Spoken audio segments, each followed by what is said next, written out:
What is up, everyone? Welcome to Reality Room Podcast with Paul and Nate, bringing you the cast assessment, cast analysis for the newest Survivor season, David versus Goliath, the 37th season.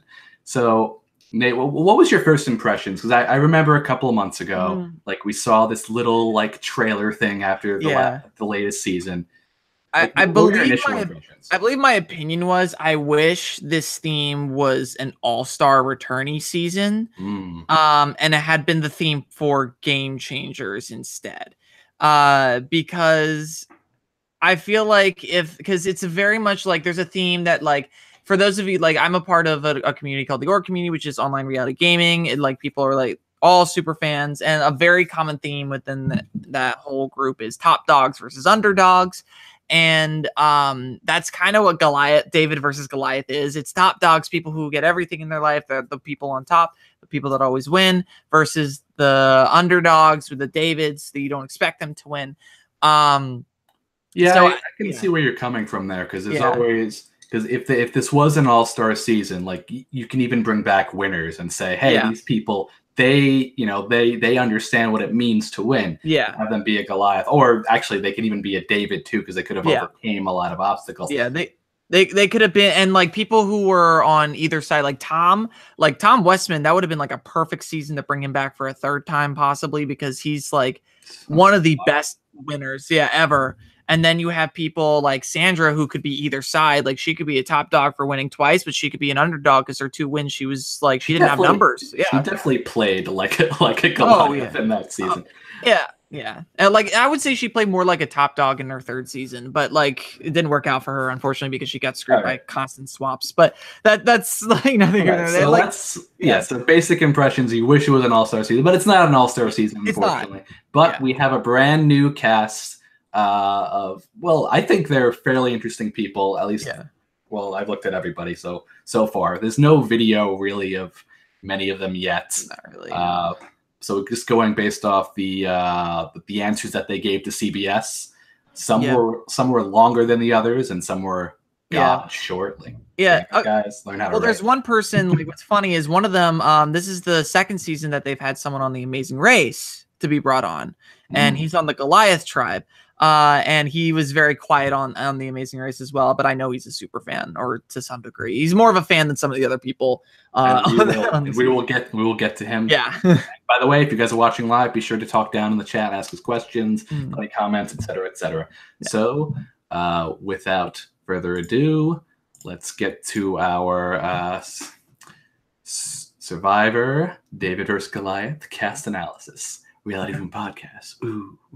All right, so our first contestant that we're going for is B. Nagayan. Is that how you pronounce the last name? I believe it's pronounced. All right, so she's 28 years old. She's from Houston, Texas, and still lives there. And she's an MMA fighter. Now, I thought that she was particularly interesting. What were your first impressions?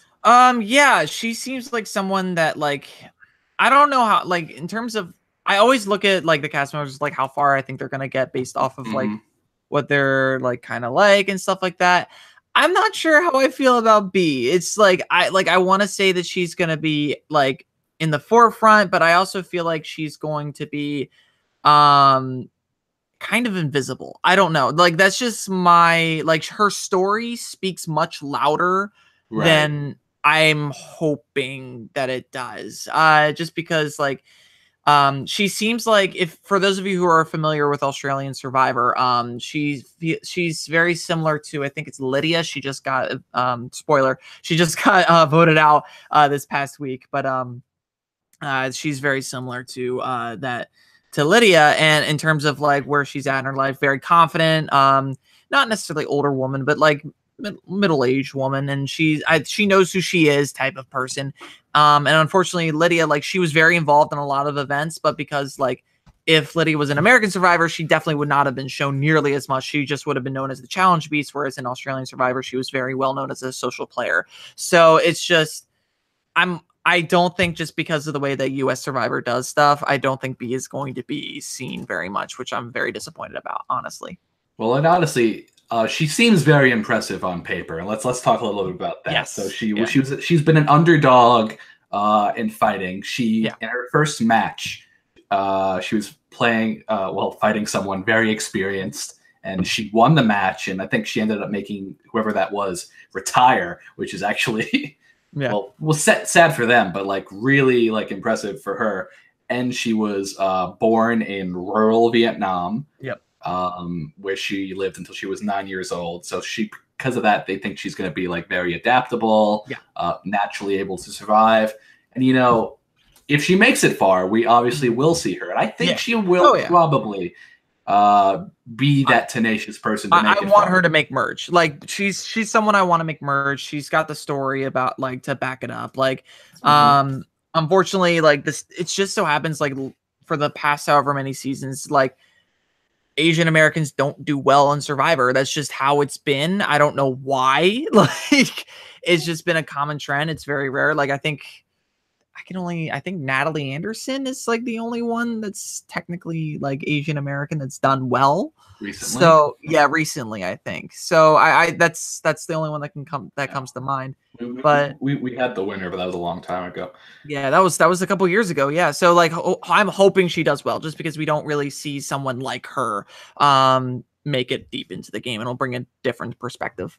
And so I also want to mention that she's probably not a super fan, because I think her favorite was Ben. From season 35, and by the way, that's probably the only season that she was able to see. I don't know when they did filming, but I doubt.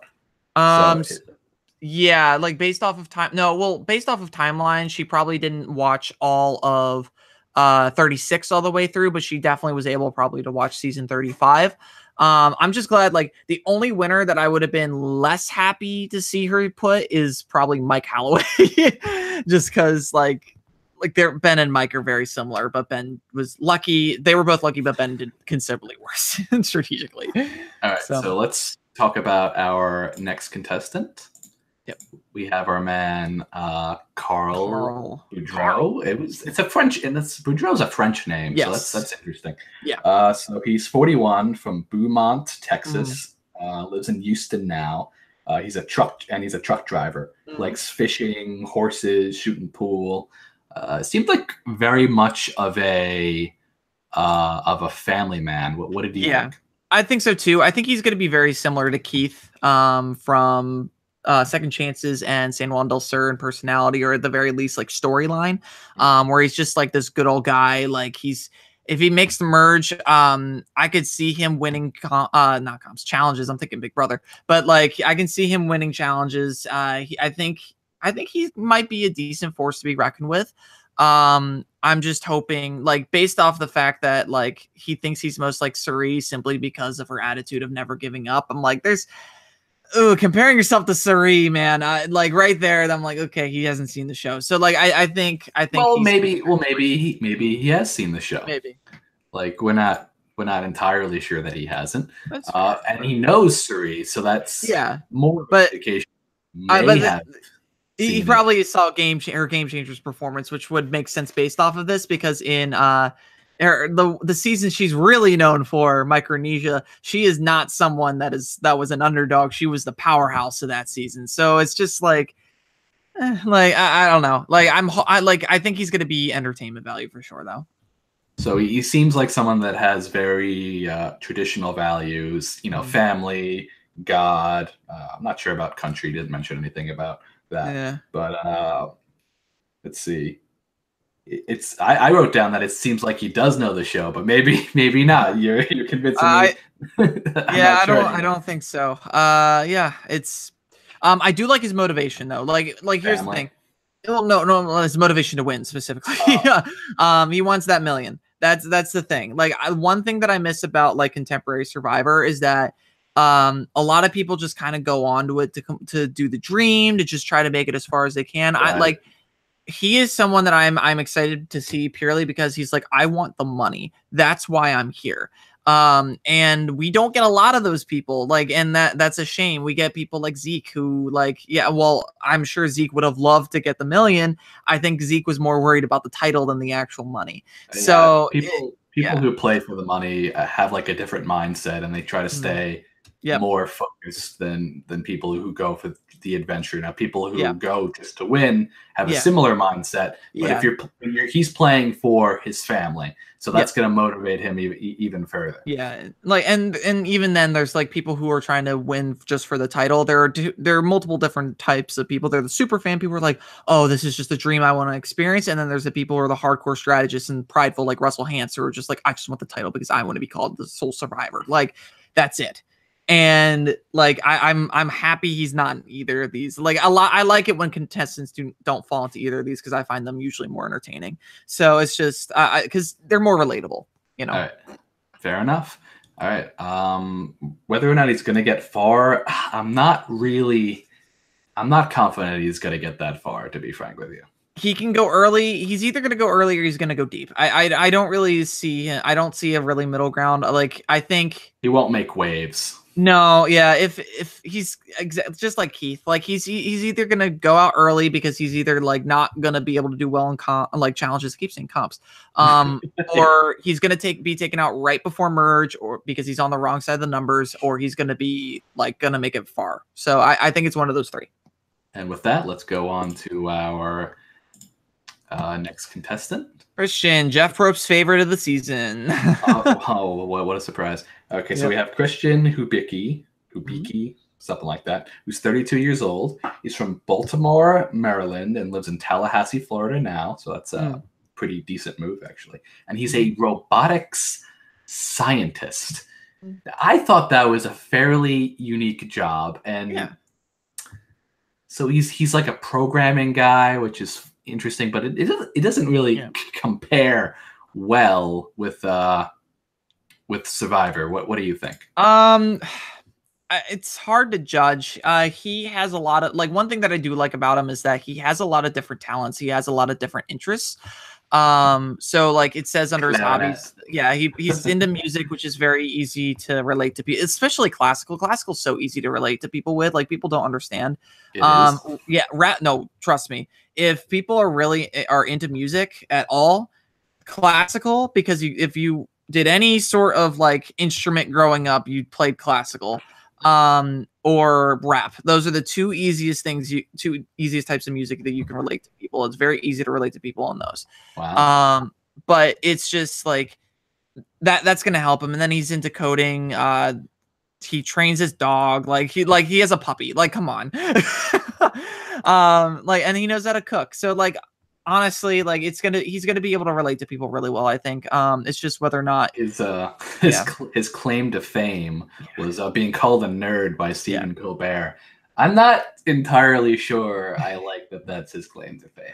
I think he's going for some humor. I found that a little funny, but like right away, I'm like, this guy's a Cochran clone. That's like, as soon as I read that, like, just because like Cochran does comedic writing and stuff like that. So it's true. He is a super fan, and I think that's obvious just by the way he talks, and the fact that he picks Stephen Fishbach. Yeah, he likes Fishbach the most. Yeah. Good for him. Yeah, just because like a lot of newer players like that aren't familiar with the show, but have at least seen like the last like couple years. Like, I don't think a lot of them would choose Fishbach based off of second chances. I think like super fans would choose Fishbach based off of token teens. So I think he is. I think he understands the game. I'm just hoping that he's not Cochran. I'm also hoping that because, one, for his sake, because if he seems too much like Cochran, people are just going to get rid of him early on. Yeah. Because they're going to see most people here have seen the show. Yeah. From what I've been reading here. At least a little bit, but most have seen more than one season. Yeah. So they're going to make that connection really, really quickly if he's like a Cochran. And again, we don't know how he sounds like, so he could have like the same nerdy thing. And he could just sound like, Yeah. And even if newer fans haven't, like the people on here like that aren't as familiar, Cochran's a household name at this moment. And if they're like, I know that like with casting and stuff, some people sometimes apply for Big Brother, but cast it for Survivor, Amazing Race as well. Like they do that they're all connected. That's why they do that. Because I know Kelly Wentworth applied with her dad for Amazing Race, but they got turned down and got moved over to Survivor. So, and then Frankie Grande, I think, applied for Survivor, was very interested, but got moved over to Big Brother. So, it's just like the whole nerd stigma is like so hard to overcome because like the fact that he's being outwardly like if anything every single game though because of the one winner. Like one or two, like Big Brother, honestly, it's just easier to be a nerd and win in that game and versus Survivor where it's a lot more chaotic. Oh no, it's way hard. It's way harder in Big Brother now. Ever since the now. Well, no, I would argue it's even harder now since Steve won. But that's also true.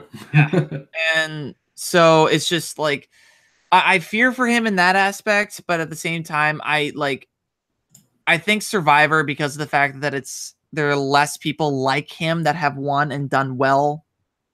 That's why. So I think he'll do okay. All right, and let's make it on to our next contestants. We have our man, Davy Rickenbacker, or Reichenbacher. I think it's Ricken. He's 30 years old. He's from South Carolina, lives in Atlanta now, and he's a social media manager. I liked this guy a lot. Again, not too many people wrote a lot, so he was actually one of the few that did. What were some of your impressions on that? He wrote so much. I had to skim over it. I didn't like the Survivor contestant. Whenever you compare yourself to a winner, that's especially 3 winners, no less. That's kind of hard to live up to.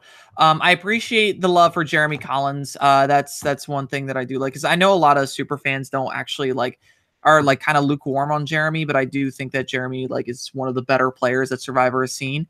The fact that he compares himself to Adam, I'm glad he didn't say I'm strategic like Adam Klein. I'm happy for his sake he didn't do that. So he's at least aware that Adam was in the game for family and that he did it for family purposes. But I'm glad that he took certain parts of the, for example, Jeremy, he said he knew when to speak and knew when to observe. That's correct. Tony, he was innovative thinker. Out of all the things that you can compare, you want to be like Tony, that's one thing you want to be like, just because Tony was innovative, if nothing else. Right. You don't want to be loud and abrasive. Yeah. And then Adam, he picked out the good qualities and he's comparing and he's saying that those are the good qualities that are in me. So I'm glad that he's taking the good qualities and ignoring the parts that were not inherently good about their games. Jeremy's is that he can get very emotional. That was a big flaw in Jeremy's games. But oh God, yeah. Yeah. But it was just very in the moment emotional, not necessarily emotional, like crying everywhere. But it was just and I like his reason for being on Survivor. He wants to prove to himself, proving to yourself that you can do something. That's usually more important than living out a dream. Just because you're trying to beat yourself. If you know how track runners work and stuff like that, their constant goal is just to beat themselves, and not necessarily other people. So it's just that mentality is good. That means he's going to be constantly thinking about what he can possibly do, and that's someone I'm happy he's in the season. Sorry for going off on that, but he's someone that I'm looking forward to as well. Okay, fair enough. So he likes to do a lot of outdoor activities. He's very, very big in the social media game. Yeah, he says he's very strategic with it. Knows when to post, how to post. Knows how to slide into DMs. Yeah. Of course. Yeah. He likes cosplaying and likes memes. So, everyone loves cosplays and memes now. So yeah. Well, I mean, yeah. well, someone's saying it though. Yeah, someone's saying they cosplay versus wearing costumes. That's it's way better in my eyes to know the lingo.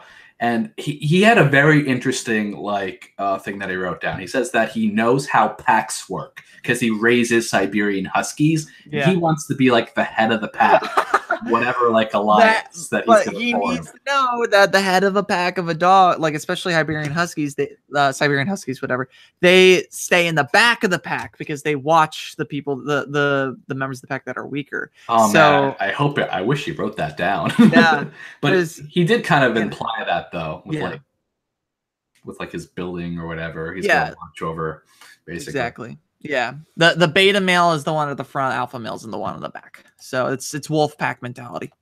Yeah, so he's I'm real excited for Davy. I think he's gonna go pretty far. All right, and with that, let's go on to our next contestant. We have Elizabeth Olsen. Oh, I'm excited for Elizabeth. Well, she's 31 years old from Dallas, Texas. Lives in Longview, Texas now. She's kitchen staff. She likes gardening, growing food, cooking, horseback riding. I thought that was fairly interesting. What are some of your thoughts? Okay, so one, I'm happy that she's a 4-H member because that's a big group in my area. For those of you that don't know what 4-H is, they're very involved in agriculture and trying to kind of bring awareness to the agricultural community and just trying to build it up as much as possible. It's I guess the most similar group you could say it's like is like that's well known, I guess, is Boy Scouts of America. So ish. It's sort of, not really, but kind of. Sort of. But she you can tell she's a super fan. Her favorite like player ever is Big Tom. I like, thank God. That's like real old school. That's old school. I like, oh, like my heart. I'm very excited to see her play. Here's the thing. A lot of people like last season, a lot of people weren't happy with last season because it was very old school play, and we haven't had old school play where it was tribe versus tribe since like that was like entertaining since like Survivor Heroes versus Villains. That was the last time we really had that, and like I really like that every once in a while. You can't have it every season because it gets boring, but like you need some freshness every now and then. But like that is fresh now. That was fresh now. Seeing a tribe work like that, like that is near impossible in New Age Survivor. So like I'm hoping Elizabeth brings that to the table because like I would honestly be okay with seeing another season of that.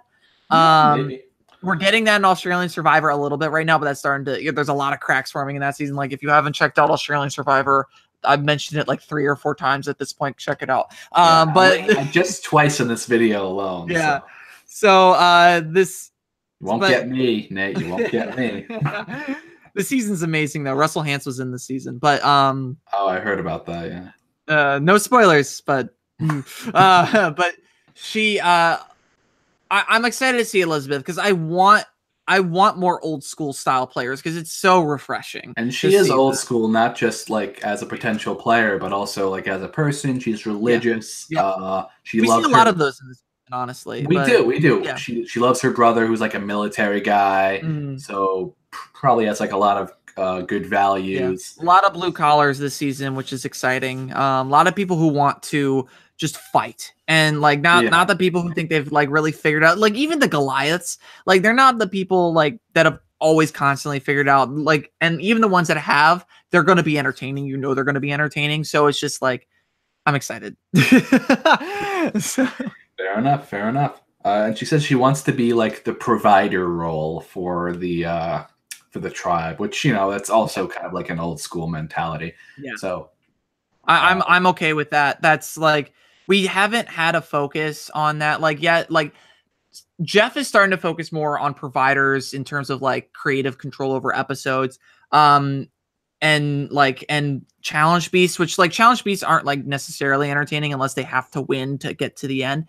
But like I want to see more provider like roles, just because it's like constant strategy is kind of boring. But like when you get to see like different roles take place in camp that aren't constant, like always a challenge, that he's another Joe, like that's good. I want to see that.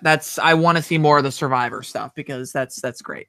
And she's also a proud mom as well. I'd be remiss if I didn't mention that. All right, so let's go on to our next contestant. We have Gabby Pascuzzi, or Gabby Pascuzzi, probably Pascuzzi. I don't know. I don't have her up. What the heck? Well, I'll explain. Don't worry. Okay. So she's 25. She's from St. Augustine, Florida, but lives in Denver now. And she's a technical writer. Okay. All right. I will. There she is. Okay. There we go. Okay. So let's see, she likes hiking, she likes cooking, watching cooking shows, but no cooking herself. Reading online reviews before she buys things. Like, to me, she came across as very like millennial, and she isn't like that end curve of millennials being 25. Yeah. And so she's very along those lines. She is a stereotypical millennial. Like, that's yeah, that's literally what I wrote down. Yeah. It's just, which is kind of disappointing because like everyone's like, oh, she's gonna be the new Aubrey, and she's even relating herself to Aubrey. Aubrey's not a stereotypical millennial. That's the thing. Absolutely not, yeah. They're very different because Aubrey was like Gabby. I don't know where to put Gabby. That's the thing. Like, I can see Gabby like it's confusing because she does a lot of things. Like she also says she went from couch potato to like doing like hiking up mountains and stuff. Yeah. So she could be like anywhere in the mix. She's like a wild card just thrown in there. Yeah. She reminds. Oh, sorry. Sorry, I would love to see like her video interview whenever that pops up in like a few weeks. Go ahead. She reminds me more of Hannah from Survivor Gen X versus Millennials than she does of Aubrey. Like, and Hannah was a really good player. She came into her own halfway through the season, and Hannah I was hoping would win because I think she deserved it strategically more than Adam. But regardless, comparison. Yeah, I think she's most similar to her. I think she's more out there than she is, and probably more talkative. Yeah. So, you might be forgetting that Hannah had some nervous breakdown or two at the beginning of the season. Well, I do recall that. Okay, I wasn't sure if you did, but I'm saying she won't. She's like Dawn. She's emotional like Dawn, which I'm like, oh god. Like, I hope for your sake you are not. That's like, even though I think Dawn is a really good player, but like, oof. Yeah. But Gabby is. Oh yeah, I agree with you. She's gonna be hard to place. She could be out early. She could make it deep. I don't think she'll be out midway at all. I think she'll.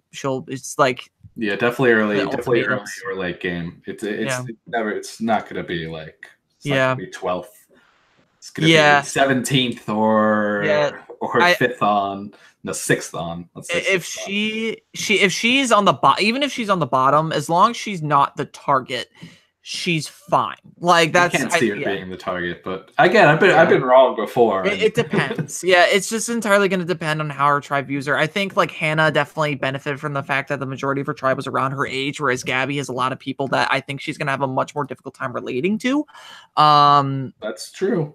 So I don't know where to place Gabby. So she's also that's some funny thing that she wrote down. She claims to be flirty like Parvati if Parvati was bad at flirting and only nerdy guys liked her. If that's a Tinder profile, I don't know what is it. That's almost, if she has a Tinder, that is almost definitely for sure something along those lines. And she says she likes human psychology and social dynamics. Okay. So she likes Survivor. She likes Survivor, yeah. So it's just in a nutshell, that's what Survivor is. I think she does know who she is, though. I think she found herself recently. Yeah. So I'm hoping we get to see that. So that's good. Yeah. So let's hope for the best for her. And with that, let's go on to our next contestants. We have Jessica. Is it Pete or Pier? Because I have Pier written down here and Pete written down up here. It is Pete. Okay, good. Just my iPad doing wrong autocorrects. Yeah. Like, she's 19 years old. Jessica Pete is 19 years old from Lakeland, Florida. She's a waitress. So this was kind of like another stereotypical thing in my eyes, but maybe less so later down the line. But she, likes going to the beach, traveling, shopping. What are some of your impressions? I don't know how she's gonna do. Like, right away, like, her pet peeve, like everyone else's pet peeve is like, okay, yeah, I get it, but like saying "bless you" when someone sneezes, that's like, ooh, God. I think it was not saying "bless you." Okay, well, on here, on here, it says saying "bless you" when someone sneezes. I don't know. It could be. Really? Not. God. Did I misread that? I would have wrote that in my notes if I didn't misread it. Damn. Okay, so it's either saying "bless you" or not saying "bless you." That's very different things. Yeah, that's very different. That's not like, I hope that's incorrect and like CBS got it wrong for her sake. Oh God. Oh jeez. But it's just or we're just misinterpreting, because if someone says bless you and she gets pissed, like annoyed by that, that's like kind of weird. It's also bizarre because it seems from her profile that she has very, very positive energy. Like that's the one thing that stuck out to me the most. She's likely going to be like sunshiny, bubbly, a good person to be around. Probably decent social game. Go ahead. Unfortunately for her, I think she's. I don't like her chances.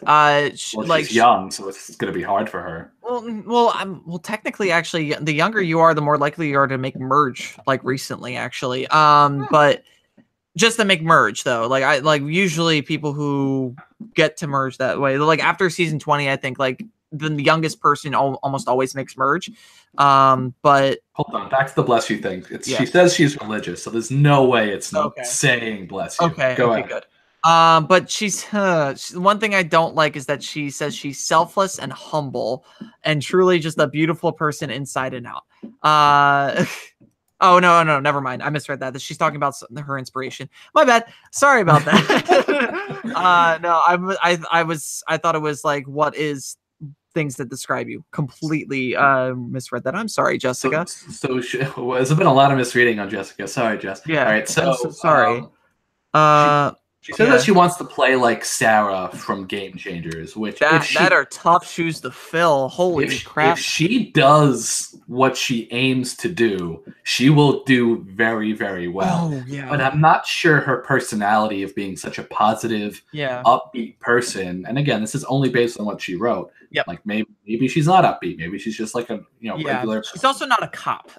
So also true. It's not, well, she's a waitress though. Waitress can. Not the same as a cop. Cops are trained to know body language. So it's just, oof. Yeah, I don't know. Like I think those are big shoes to fill. Yeah. But she's gonna try to take advantage of the people who underestimate her for being the young blonde. That's a good strategy that has worked many, many times, and it will continue to work. So yeah. So I think she'll make merch. I don't know how well she'll do, but I think she's like my first, when I wasn't misreading things. She reminds me a lot of Jeffra from Survivor Cagayan. And Jeffra was invisible in the season, like in comparison to everyone else in that season, but Jeffra was still a really good player regardless. And she got screwed because Tony had a spy shack. So, all right. With that, let's get to our next contestant. Not sure how to pronounce it. Is it? Larsa? I don't know. Torres. Yeah. Okay. She's 36 years old. She's from Puerto Rico. Lives in Boston now. She's an airline agent. She had a fairly interesting story as well, in my opinion. So she does kickboxing, writing, drawing. So she's a creative type. Yep. She talked about, I think she went back to school with her mom to get her degree, and I thought that was rather interesting. What are some of your impressions on her? She immediately reminds me, like, I don't watch South African Survivor, but I've heard it's very good, especially this most recent season. She reminds me of the woman that got runner-up. And I'm hoping she's like the woman that got runner-up, because that one was damn entertaining. So it was and I think it's more of an appearance type of thing, because they actually look very similar. But generally speaking, like, I'm hoping she does well, because she's kind of like the type that like doesn't typically do well in Survivor. Like, I just want her to make merge, you know. I want to see her make merge. Yeah, she is a super fan from what I saw. Yes. She wants to be like an honest player that she won't backstab people, but wants to take advantage of others' weaknesses. I thought that was kind of like a strange. Yeah, I'll do this, but not that. I thought that was kind of weird. Yeah, I don't like taking advantage of people's weaknesses is a very risky strategy, because typically if you beat someone down like on their strengths, that's actually a little bit more powerful. But if you take advantage of people's weaknesses, you are seen as someone who's much more sneaky. Not necessarily sneaky, but you're seen more as playing hard as versus being good. You know, like being good is better as a better image than playing hard. Because if you're good, that's less threatening, because then it's more predictable, you know?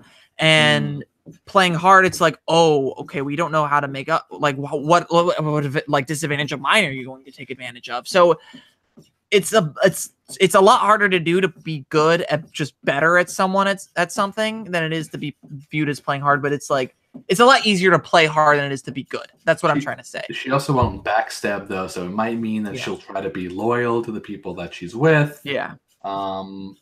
So does she take advantage? I guess she'll only take advantage of the people who she's not working with. Weakness. Yeah. I don't know. I don't know. We'll see what happens. Yeah. I don't know. Maybe she will be like that real tough person who just, you know, does what she has to do, or maybe she will be honest. It could be either or. Yeah. Really, because she said both.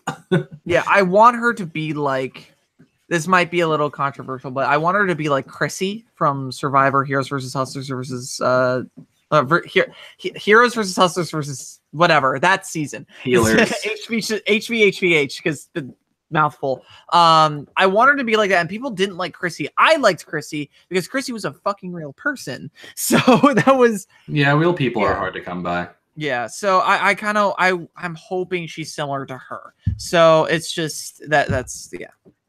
All right, that's fair enough. And whether she'll make it far or not, I honestly, oh god, I don't think so. But maybe. Yeah, you said she might, right? I want her to do well. I think she will. I think she's smart enough to do that. But I'm like 50-50 about it. I think if she's not out like mid pre-merge, I think she'll get rather far. All right, fair enough. And with that, let's get to our next contestant. We have our man Nick Wilson. I have zero confidence in Nick. He seems very chill though. He's 27 years old. He's from Williamsburg, Kentucky. He's a public defender. He's outdoorsy guy. He had a couple of interesting little things, but tell me what you thought about him. He's gonna be the fourth boot. That's my prediction. I don't think he's gonna get any farther than the fourth person out, 17th place. He is not gonna make the swap, because usually happens at 16. That's the most likely time for it to happen anyway. If they do it at 18, I'm gonna be mad. But it's gonna be just because like 18 before. I know, but like they don't need to keep doing, like if they do 3-tribe format, I'm gonna be really mad. But it doesn't seem like they will because of the theme. But basically, like I know, like if they do a swap into 3 tribes again, I'm gonna like throw my laptop across the room. But I don't see Nick getting far. It's just the fact that he says he wants to be like JT is a big old red flag. And he has accepted the fact that he is going to go to the fences. And I'm like, okay, to the fences, there are way better players to compare yourself to that went for the fences than JT. Just because JT goes for the fences, but he goes at it head first and doesn't think about any other way to go to the fences with. I mean, I don't get it. All right, so he's an outdoorsy type. He doesn't like people who get offended easily. So he is not on the right season. Yeah, maybe not. I hope he doesn't chew loudly, because that's everyone's pet fucking peeve. Yeah. Oh god, I cursed. Oh well. I already did. I did it first. I'm sorry. It's okay. This isn't monetized. Likes helping people out as a redneck lawyer, but yeah, he was a little weird what he wrote down. He says he likes being a public defender. He doesn't make a lot of money doing it, but he loves like helping out his people. But he also wrote later on that wants to he'll probably be making like $1 million a year at some point. I was like, okay. Like, I don't know if you're a good person or you just want to make money or you just somewhere in the middle. Like, I don't get it. But he seems like a really chill person. Yeah. Like he's probably the chillest person on this cast. Probably be very easy to talk to. But also being chill means you're easily expendable too. So well, I don't think he's that chill if he's saying that he's like JT. Yeah, and he said I can be hard-headed when in the heat of a competition. So he's also a super fan. So that'll help. But like he's comparing himself to JT from Heroes versus Villains and Game Changers, and not the JT with Token Teens. If you want to compare yourself to the best game you can possibly play, like compare yourself to JT's first season, because that is the definition of a perfect game. Like that, like you cannot do better than that in a game. So it's just that JT didn't understand that and was just awful afterwards. But the fact of the matter is I think that I don't have a lot of confidence in Nick. All right, that's fair. With that, let's make it on to our next contestants. Yep. We have Pat Cusick or Cusack. Yeah. That is. I really want to say Cusick because it's Cusack, I think. But I don't think he's Russian. So he's 40 from Cohoes, New York. Now lives in Waterlets, New York now, something like that. Yeah. He's a maintenance manager. He likes hunting, football, boating. Yeah, he is a country guy he is from upstate New York. Yep. He so this is the guy that Jeff Probst said the theme of the season was basically based on. That's how they got the idea of the season from Pat. And way to go, Pat. Yeah. He's a real Cossack.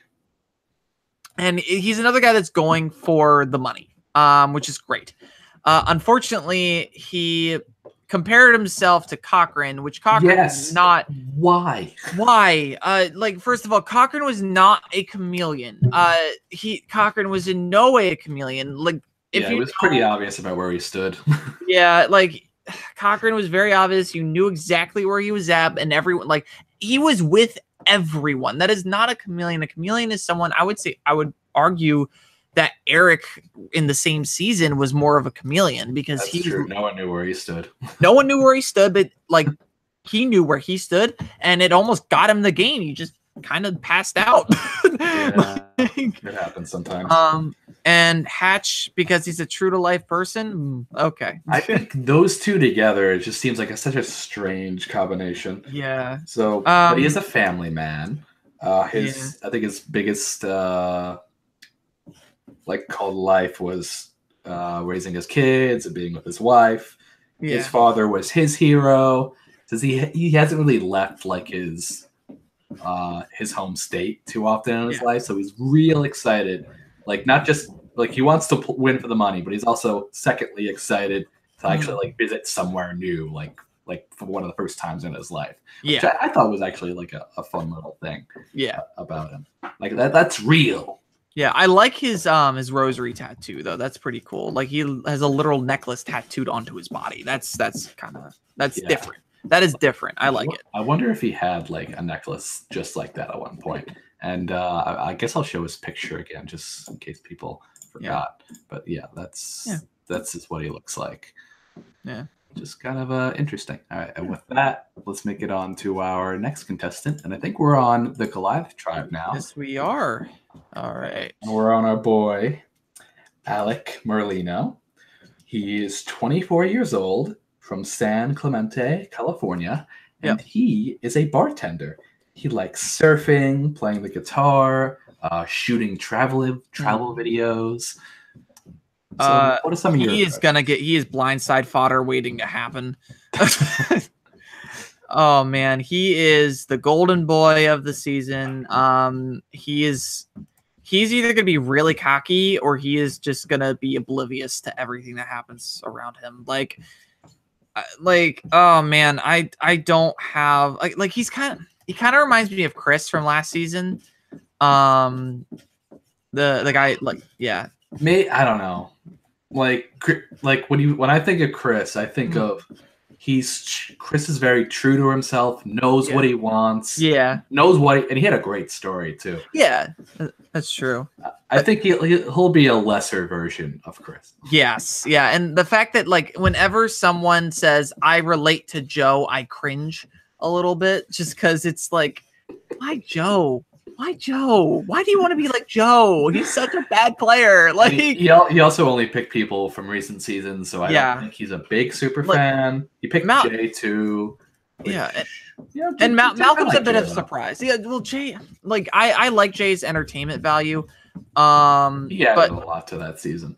Yeah, and like Jay was not a dominating force in challenges, really. Like he won like 2. Like that's the thing. Like and Malcolm, same. Like Joe was the only one that was really dominating out of the 3 of them. Malcolm only won because he had to, and like he tried to anyway. Like, but Malcolm was not a dominating force in challenges. But Malcolm, I'm glad he's likening himself to Malcolm, so there's a little bit of self-awareness there, even though Malcolm was not very self-aware until his 3rd season. I think Malcolm played the best in his 3rd season. Sorry, but like it was just an unfortunate thing. Yeah, I want Malcolm back for a 4th season just because I think he just got screwed over for no reason. That's what happens. Yeah.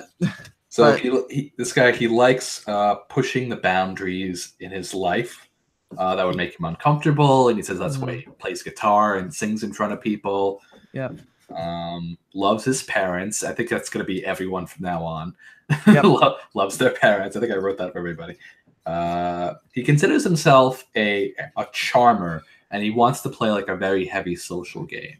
Yeah, so, he said he wants to have a guitar so he can sing "Kumbaya" by the fire. I really hope that's a joke. That's less like Chris already. Yeah, that's very true. But man. But okay, like one thing I do like is that he's after the money. That's one thing I do appreciate. That is very different from Chris. Is that he's a picture of his bank account because it's 0. But that's funny. He has a sense of humor, so like that makes me think that the Kumbaya thing is in fact like a joke. But he is going to be a chill guy. He would get along well with Nick if they were on the same tribe, but they're not. They're not. But yeah, no, I really think he is a blindside waiting to happen. I don't like based off of like after discussing it, I don't think it's going to be because it's his own fault. I think it's going to be because people think he's a genuine threat. So it's Yeah, he looks like he looks fit. He's young. Yeah.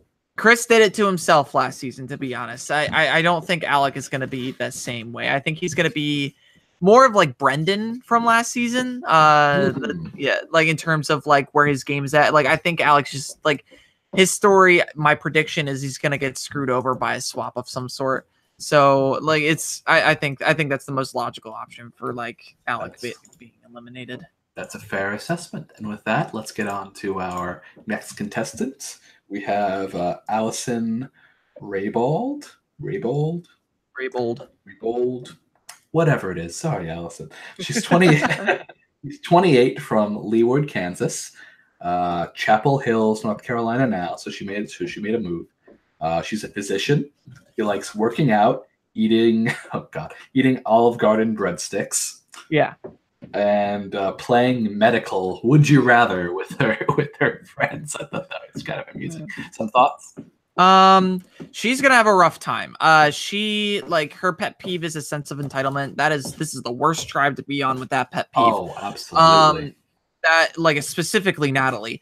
But she I think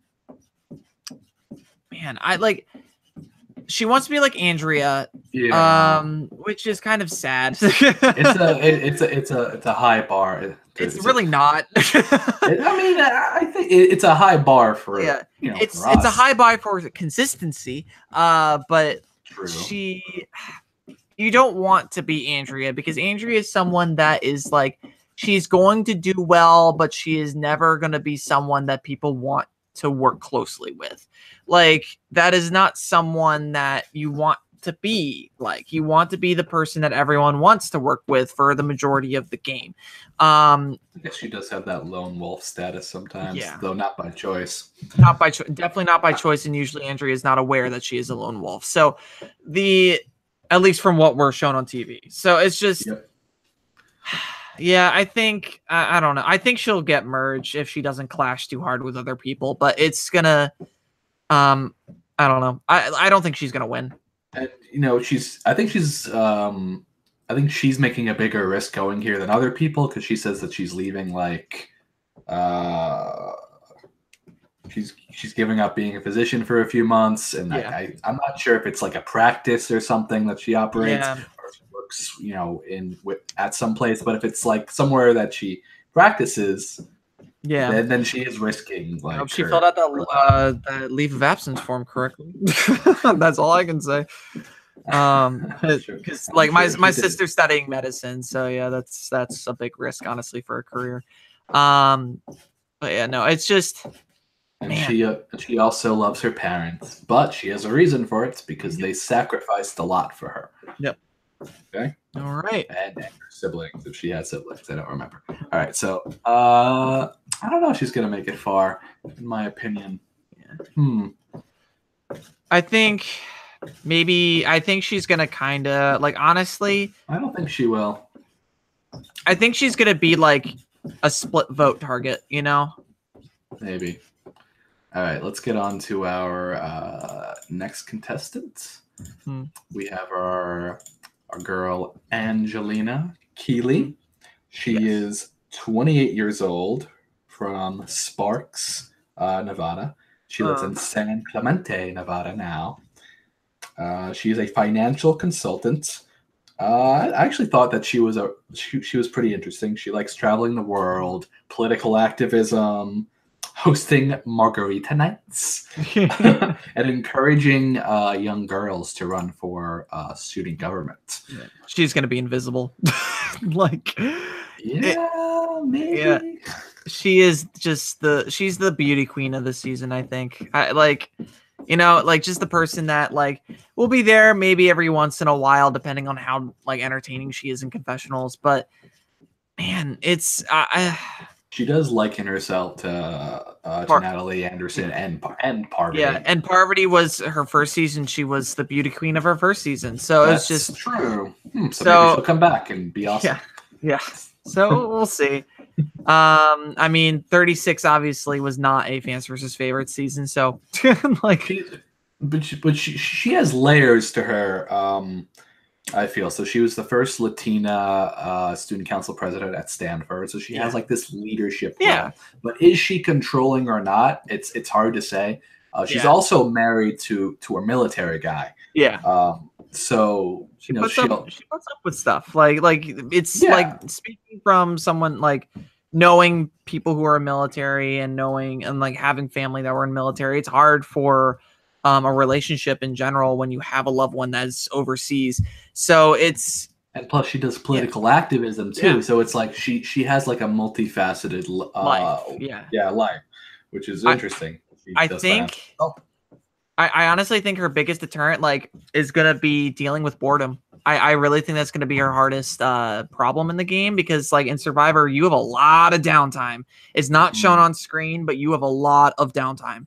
So it's gonna be I think that's gonna be the hardest part for her. It's true, but she might be someone that wants to take charge.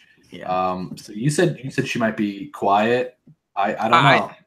She's either gonna be right front center, or she's gonna be not quiet but invisible. Oh, okay. Oh, not shown. Yeah, not shown. Damn CBS edits. Yeah. Well, love you, CBS. Please sponsor my podcast. Please love us back. All right. I only review your shows, but only because they're good. It's the only reason. All right. Anyway, let's get on to our next contestant. We have our man, Mr. Hype. Dan Rengering or Dan Rendering. Sounds very similar to Dan Giesling, but he's 27 years old. He's from Lake Butler, Florida. Lives in Gainesville, Florida now. Gaines, baby, Gaines. Yeah. And he's a SWAT officer. I actually like this guy a decent amount. A lot of people like this guy. Yeah, he is. I think I like his chances. I just don't want him to be a Joe.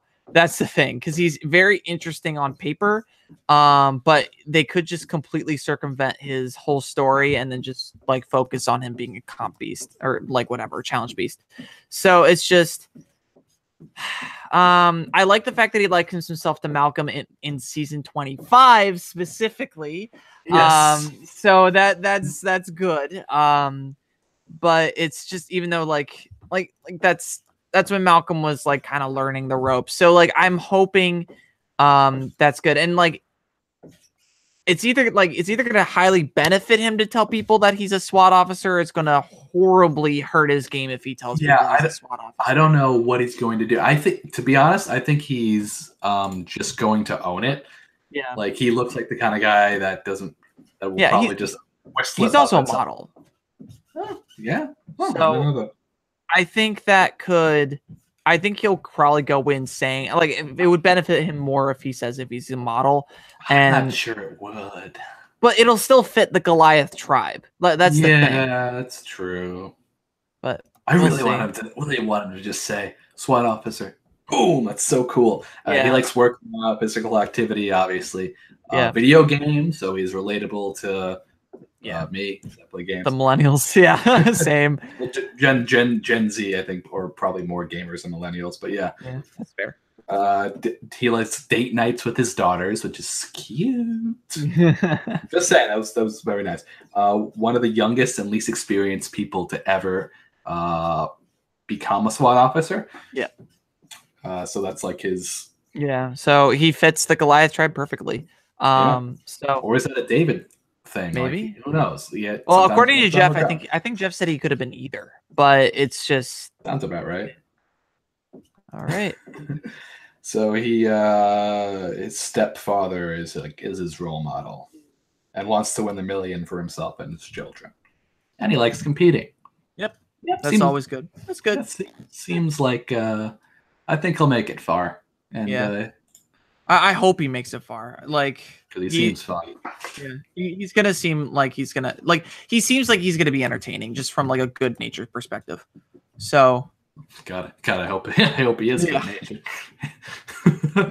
Watch they show his video on that. In like 2 weeks, he's like, I'm gonna cut throat, stab everybody. He's the no one's Tony gonna of the see me season. something. Oh my gosh. I mean, you never know. All right, let's go on to our next contestants. This is my villain pick for the season. Oh, yeah? Yes. Okay, so we have Jeremy Crawford, 40 years old, from Clover, South Carolina, who lives in New York City now. Hey, New York City represent. He's an attorney. Yep. He likes traveling, dancing, and genealogy. All right, so what do you think? He doesn't like entitlement. A lot of the Goliaths don't like entitlement, which is a bit ironic. That's oh man, that's But I think he's definitely going to be entertaining. He like the fact that he says that he's like Jeremy Collins, and the fact that his personality will not allow him to fly under the radar. I think that's good. I think he's closer to Wendell, but I think because of filming reasons, he wasn't able to get to know Wendell. As a just based off of when they filmed the season, but I think he's probably like he has Wendell had an attorney background. He is Jeremy is an attorney. I don't know Wendell had a attorney. Yeah, he was like a furniture guy or something. He was formerly a lawyer, and then he stopped practicing law and went into furniture making. Cool. Yeah. So Jeremy,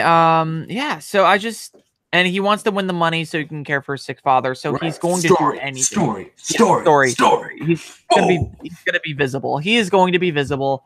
I really do think he's gonna be the villain. It's just he has everything of that makes him seem like he's going to be like your best friend, but he's not. He's not going to be. A relatable villain, though. Yeah. A relatable villain. He's gonna be to the viewers anyway. Oh yeah, for sure. But I think if he's in power, he is not going to be well liked. I think that's the path he's on. All right. Well, yeah, and I do think he'll make it pretty far into the game. Yeah. Oh, same. He's fit. He's clearly he has a good attitude about the game. He knows what the game is like. I just really don't think that he's going to be a hero. I really highly doubt that. So, All right, we have our villain of the season, according to Nate. Let's see if it happens. Everyone who's watching this during the season, if he's not a villain, send hate mail to Nate. Yeah. And then this is the villain's right-hand man. All right, so let's go on to our next contestant. Yeah, this is who I'm talking about. Yeah. John Hennigan. Okay, so he's 38 years old from LA, and he's a pro wrestler. Apparently, if you know pro wrestling, you'll know him. Me, I don't know pro wrestling, so I don't know him. I know his title though, Mayor of Slamtown. Like that's his thing. Like I believe he might be a heel in wrestling. I'm not completely certain. But he looks like he could play the heel. Yeah, but like for all we know, wrestling, like he could. Yeah, I know. He could be both. Yeah, so it's just. Oh yeah, he's Johnny Mundo. I've recognized the name. Yeah, I know who he is. I've heard of him. But he, I think he's going to be the very loyal sidekick. I really don't think that, like the fact that he's saying he's like Mike Holloway, but he doesn't want to be as stupid as Mike. That's basically what he said. But like. I'm not sure if he's going to go down that loyal route though, because he says he wants an alliance in the beginning and will stay loyal in the beginning. So I like that he's open-minded and saying alliances are important early, very important, but later, not so much. Yeah. So we'll see. Mindset. I think early he's going to be the sidekick, and he's going to be viewed as the sidekick early. So he's done parkour, MMA, so he would relate with B if they were on the same tribe, but they're not. Yeah. He likes writing, surfing. He was on a couple of TV shows, which I would think was a big deal, except that I'm like a management agent assistant now, basically, and it's not really that impressive just to get on a TV show. But he was on a lot though, so maybe it more so is. Yeah. Maybe he had like. And stuff. And he's already made like he's an English speaking Irish American who grew up in Palos Verdes, and a multi-million-dollar Mexican wrestling company decided that I am the best person to represent their brand. Like he knows how to make money basically. That's so good. I think he'll be able to make those connections, but he won't be in the forefront. He'll be viewed as a sidekick. I really think that's what it'll be. All right. With that, let's go on to our next contestant. We have our girl, Kara. Is it Kara K or Kara May? Because I wrote May down here. And it is Kara K. Okay, it's Kara K. Thank you, iPad, for auto-correcting for no reason again. She is not a super fan. So she's 30 years old. From San Diego. She's a realtor. Did I also write that she's not a super fan? Well, she said she likes Parvati, so I don't know, maybe. Thoughts? I find it interesting that she can determine character she can judge character by a deck of cards. She wants to make connections like Figgy. Figgy made connections because she had a lot of people that were the same age on her tribe. That had a big thing to do with it. And as soon as she swapped over, she got screwed. But I think that honestly probably had more to do with the fact that she was in a showmance. But yep. I think she's more of a Big Brother fan than she is of a Survivor fan, because Survivor fans really aren't very like, if you're a Survivor fan but you're not a Big Brother fan, you're not very used to the term showmance. It's really only been used in one season, and even in that season it was very quickly over with. So it was just she has like I don't know where to place her. It's very hard to place her. That's fair. So she likes running, biking, yoga, dancing, snowboarding. One interesting tidbit about her is that she was a Charger girl, and she was Rookie of the Year whenever she started. I don't know what a Charger girl is. I don't know if they play the game football or if it's like a cheerleader type thing. Either way, it's I don't know. I googled it, but I wasn't entirely sure what I was looking at. I just saw a bunch of pictures of pretty girls and then like advertisement for the Chargers football team. So. Yeah, I'm not sure either. I'm really not sure where to place her. She's just in a very like. She's not different. It's just like necessarily different from what we've seen before. She's just like, I will say she loves her mom. Yeah, I think she's too typical of what we've seen before, and that's why I'm having a difficult time placing her, you know? She wants to be like Parvati, though, and be like flirtatious. Every attractive woman wants to be like Parvati on Survivor. It's tough to accomplish. Yeah. But like that, like the thing is, like Parvati is naturally flirtatious. Like if you are naturally flirtatious, you do not liken yourself to Parvati. That's the thing. But if you are like want to be flirtatious and you're not as successful at as you think you are, then you're gonna liken yourself to Parvati. So it's just I don't think she's going to be like that. It's just very hard to place her because she is so typical of what we've seen, I think. I'm hoping that's wrong. I really hope I'm wrong. But that's... Yeah, she could surprise us, but not likely. She says she wants the $1 million to help her dad, who had a rough time during the recession. Yeah. It's a long time ago now. A long time ago, yeah. It is a story, though. It is definitely a story. She doesn't give up and considers herself savage and wants and can be cutthroat if she has to be. So I like that mindset. I think she will kind of have like that toughness to her. Yep. Just willing to cut people off, but she also has to have like those connections too. Like it's fine to say, yeah, I'm going to be cutthroat and do what I have to do. Yeah. But you need the connections first before you can cut people and stab them in the back. Yep. So, and I think like 100, I will bet $20 right now that if she ever gets voted out or like gets a vote against her, one of those votes at some point in the season is going to say every kiss begins with K. I guarantee it. Oh, God. Please no. Or something similar, like every. I will say that it won't because I'm not sure they can air that. Whoever writes it down, they will have to make them rewrite it, and they'll reshoot it, so we won't even see it. All right, let's get on to our our next contestant. Michael White. Yeah, we got Michael White here. This guy had like nothing written down. Yeah, this is the guy I was talking about earlier. He was previously on The Amazing Race with his very old dad. Okay. Well, he's 47 years old from San Diego, LA now. Not a big move. He's a filmmaker. Yeah, and he likes traveling. He's a wine enthusiast, and he likes water sports. So okay. Cool. And he likes himself to John Penner, which is fine, and Rob from Amazon. So like he is a super fan. And he said specifically Amazon because Rob in All Stars got just absolutely screwed. But yeah, well, there was another better Rob that season. Well, it wasn't necessarily that it was better. It was just that Boston Rob had more friends. Yeah, he had more friends. That was literally Rob has friends this season. But this like I like Mike's assessment of himself. I like the fact that he's very minimal with this approach because we don't really get that.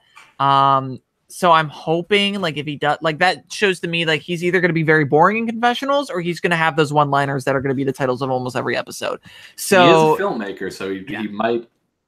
He's probably better with words than we think he is. Oh, for sure. But maybe he's like one of those people that doesn't like unnecessary words, basically. Yeah. Doesn't mince words. There you go. Yeah, and he calls the whole thing absurd, which I like that attitude because Survivor is absurd. So I'm hoping he does all right. I don't think he will, just because he is an older guy that is not fit. Yeah. Gray hair does not help. Yeah. Especially on a tribe like this. He's like, if he doesn't fit. Yeah, if he gets he could easily be the first person out. Like, I just hope he's not, because I think that he could be very entertaining. So he might be like the bottom like two, not the person voted out though, because he needs to find someone that's a bigger target than him and immediately become their best friend. Like that's got to be his whole thing. So absolutely. All right, now let's go to I think this is our second to last one. Yeah. All right, so her name is Natalia Azoka. She is 25 years old from Irvine, California. She is an industrial engineer who likes fitness, reading, and game nights. Woo! I love game nights. So some thoughts? I'm hoping she's not the Kelly Wentworth in Blood versus Water, and instead the Kelly Wentworth from Game Changers. Not Game Changers, Second Chances, my bad. That's obviously who she wants to be. Yes, obviously. It's not like she wants to be. No one wants to be the underdog, though. Like, that's the thing. And if Kelly made it, she would have won. Yeah, and well, the thing is, Wentworth was the underdog in both seasons. It just happened to work out better for her in the second try. But she says, I'm not your, like, when you say I'm not your stereotypical anything, that leads me to believe that you actually are the stereotypical thing of what you're trying to prove that you're not. So it's just, I don't know. I don't find her very interesting. I'm sorry, Natalia, but it's just, I don't find you very interesting. Right, that's fair. That's fair. So her inspiration in her life is her father, who left Jordan when he was 18 years old by himself, and then started a family and all that stuff. Yeah. She is a super fan, I believe. Yes. She's on the show because she wants to win. I don't know. I can't tell if she's a super fan. Well, she knows Kelly, so maybe. And Kelly wasn't so recent. Yeah, that was like a couple years ago, but we'll see. Like, it's been time has passed. Yeah, it's been 2-3 years, and there's Kelly Wentworth was back in Superfan news recently, but yeah, so all right, fair enough. And she says save that for a later podcast. She knows how to manipulate people and usually gets what she wants, basically. So I don't know. She's a princess. Well, maybe that's why she's on the Goliath tribe. Yep. But I don't know. I actually think she will get decently far. I'm not sure why. Like, there was just something about it when I was like reading her thing. I was like, it was like, actually after reading it, I felt less so. But before I read it, like she seems more interesting. Yes. Yeah. So I think she's less interesting on paper than she is. Yeah. I agree. So. Yeah, well, we might be surprised again, but I don't know. I'm hoping, like, again, like with every single person that we're commentating on, like when we say something negative, we're hoping we're wrong because it's just like we want to be surprised, as well as like we also want you guys to do well, like obviously, because it's gonna be like we want you guys to play. That's the thing. So if one of you guys watch this, if they do happen to watch it, like, don't hate us. We're just trying to give our first impression. I mean, they might. I think we're one of the first few people to do this analysis, so maybe they will. All right, so let's talk about our last contestant. We're saving the best for last. Maybe. We have Natalie Cole. She's 56 years old. She is a LA publishing CEO. She likes roller skating, traveling, and just generally creative things. So what are some of your thoughts on her? I love her so much. I love Natalie. Like, the moment that they like released her on the preview for the season, I'm like, I cannot wait to see her play because she, oh man, I love the attitude of like, I am going to get my way. I don't care who you are. Like, it's just entertaining to watch. I hate playing against people like that. I would hate playing against Natalie. I would hate crossing her, but like, oh man, she's going to be fantastic television. I cannot wait. She's going to be great to watch. I'm not sure if I'm going to like her play style. Yeah. I'm also not sure if she's going to do well, but she will be fun on her time there. I think she's much more likely to do not well, but I think she is going to. I just want to. The longer she's in the game, the happier I will be because she is just going to be so entertaining. And she said she wants to play like she wants to be like Kim. She's not. She wants to play like her. Yeah. She relates to Kim Spradlin, but she thinks that like basically what she said was Kim was boring. I'm like, and she and Natalie likes to do over the top things. Yeah, and she's not afraid to make big moves. Mm-hmm. So I cannot wait for Natalie. I think she's going to be. I just want to see her on TV and see her play. I cannot wait. She's the person I am most excited for. All right, so just some info on her. She was on, I think she was at the LA Times that she worked for. And she started her own newspaper company called Our Weekly, which is, I don't know if it's successful or not. I think she says it is. If she says it, then it's true. Yeah, so she's just a very successful businesswoman who owns a newspaper. Yeah. And her one thing that I really like that I want to point out as well is that one of the things she wants to bring with her on the island is a pair of sunglasses, because she can hide her eyes. Like, one, that is a poker player tactic. A lot of poker players wear sunglasses because it hides their eyes, hides where they're looking, hides. You get a lot of body language straight from your eyes. Good. I have a friend who plays poker kind of like professionally. He says that if you wear sunglasses, it means you're probably not that great. Yeah, that's what beginners do when you're starting out. Yeah, it's training, but at the same time, like, the fact that she's aware of the fact that it's like she can be visual, like, with her eyes, to me, that's a big hint, to me at least, that she's at least aware of who she is. And that's good when you're like a boss ass bitch like that, and you like and you're aware that you're a boss ass bitch. I'm so excited. I'm sorry. I'm just, it's okay. She's fair. My preseason favorite. I can't help it. So all right. But not sure she's gonna get far, but because of her mouth. Yeah. She'll say something, get on someone's nerves early on, and it'll be like a little, whatever confrontation will be amazing. But she is gonna piss someone off, and I cannot wait to see it. We have not had a lot of good villains lately, and I just want a good villain. Let's get one then. Yeah. All right, so that's everyone. Let's talk about our picks to win. Generally, I do male and female. Yeah. So let's start with you. Who's your male pick and female? I need to look through the list again. Right, I'll say my pick then. I want my man Davy Rickenbacker. He's my male pick. That's the social media guy who's he just seems so much fun. He's got like cosplay and meme, social media guru, raises Siberian Huskies, wants to be the head of the pack. He seems like he's going to be a real entertaining person on the David tribe. And my female pick to win, despite Nate not thinking she'll do well, is Natalia Azoka. Only it's not based on anything she wrote. It's all based on initial impression. I just looked at her picture and I said, she's gonna do well. I had no other reason why. My male and female, Davy for the men. I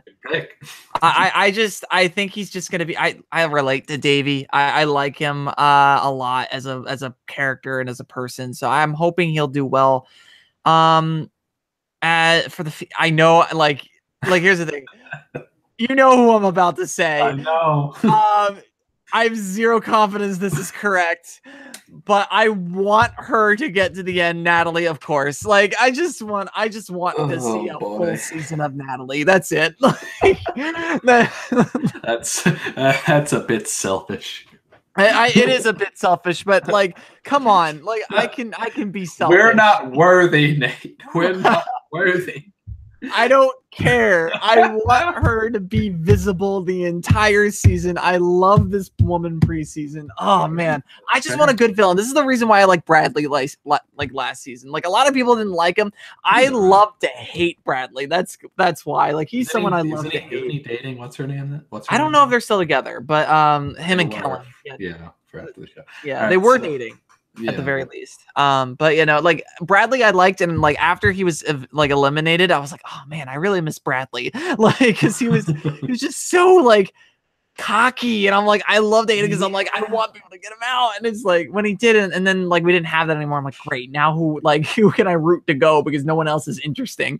So it's just we have but like villain wise, like Dom, we had seen billions of times. Like, he was just a Russell like like clone, and Wendell was interesting. But like most of everyone at that point was a clone of somebody. Okay. This isn't a season. I'm sorry. It's not a season 36 thing. I know. Right. But like everyone, I want to thank you guys for watching. I have my Patreon down below, which I haven't touched in like months, so I'm not sure if there's anyone still giving money, but if you are, thank you. I guess thanks Patty and thanks Peter, who I think are maybe possibly are still giving money. Who knows? But if you support our channel, please go down to Patreon below, because YouTube doesn't let me do ads anymore because I don't have 1,000 subscribers and their subs. Boo YouTube. Boo YouTube. Yeah, I love you. Give me my stuff back. Boo. Right. Anyway, if you want to follow Nate on social media. I am barely on Twitter anymore, but my Twitter is @Hatsmania, HATZmania. I also host a show, which I have next 3 episodes have yet to come out, but they are coming out hopefully within the next few weeks, called The System. It is an original format, so not like Survivor or Big Brother. And this season we got, again, 3 episodes left, so by all means, please check it out. And you can look that up on YouTube by typing in my name, Nate Rosansky, and The System. So we will have links for the show in the description, and I do some episode recaps for that too. So yes. Yep. All right. So hopefully we have a good season. It's going to start 2 weeks or 3 weeks? 26th, I believe. I believe it's the 26th. Okay, so we got 2.5 weeks. Sounds good to me. We'll see you guys on premiere night, or at least I will. Possibly Nate. I should be off, so yes, I will be there. Hey. Sounds good. All right. Until then, guys, peace. Please comment, and subscribe if you like my content. If you don't, comment, and subscribe anyway. Just love me. Love me, hate me. I don't care. Yeah. Peace, guys. I love you.